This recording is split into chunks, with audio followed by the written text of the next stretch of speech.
Hi, I'm Chris Leader. I'm the president of Leaders Edge Training, and I want to welcome you to our monthly tips. I hope you're going to enjoy them. Feel free to forward them on to anybody on your contact management system.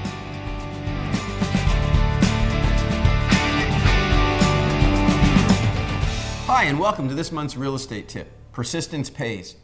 Most people get up from the negotiating table way too soon. You know, I think back to a point early in my brokerage when I was the office owner, and one of the services I used to supply to my sales team, or I got really involved in their career development. For instance, on the very first listing appointment they would get, I would go with them and I'd do the whole appointment from start to finish. And then we'd go have a cup of coffee and sort of debrief and talk about why I did certain things. The second listing appointment we would go on, they would do one half and I'd do the other, and then we'd go again and have a cup of coffee and debrief. Finally, the third one, this is where they got to do the whole appointment and I would sit back as an observer at the table. I can remember this one fellow that came to work with us. He was really a smart and clever guy. And we were on this appointment with the homeowners. And John, who worked for me, was a young guy, very sharp, very clever.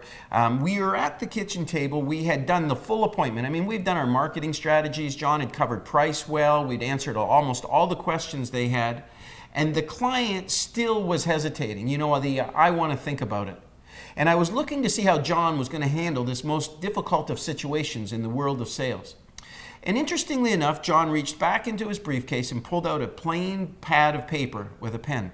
And he looked at the seller and he said to the gentleman, he said, you know, I understand your apprehension, but I'm going to show you something. And when I do, I think it's going to make a big difference.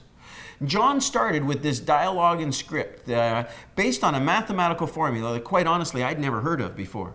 He started talking about dividing it by 12 and multiplying it by 6, and if we doubled this and did that. And after about 30 seconds of listening to this rambling, quite honestly, I started to get very embarrassed with his rhetoric. I was about to jump in as the manager and take control.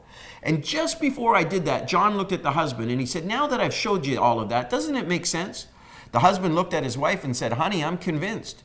John took the listing agreement and the pen, slid it gently across the table and said, if you could just okay this, we'll be able to get the ball rolling and get things started. The husband signed and the wife signed and they dated the signature, and we gave them their copy and we put it in the briefcase and promptly left, and we got into the car. And as I was doing up my seatbelt and sitting there, I looked over at John and I said, what the heck was that you did? John looked at me and he said, quite honestly, I have no clue, but it worked, didn't it?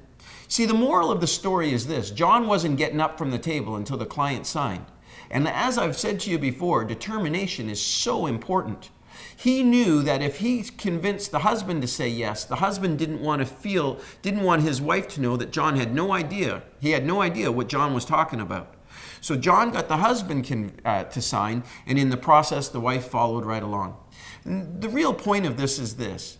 Never give up too soon. Stay at the table and try to work it out. You're this close to a commission check or to a new listing. Don't let the opportunity escape you and end up in the hands of somebody who isn't as good as you.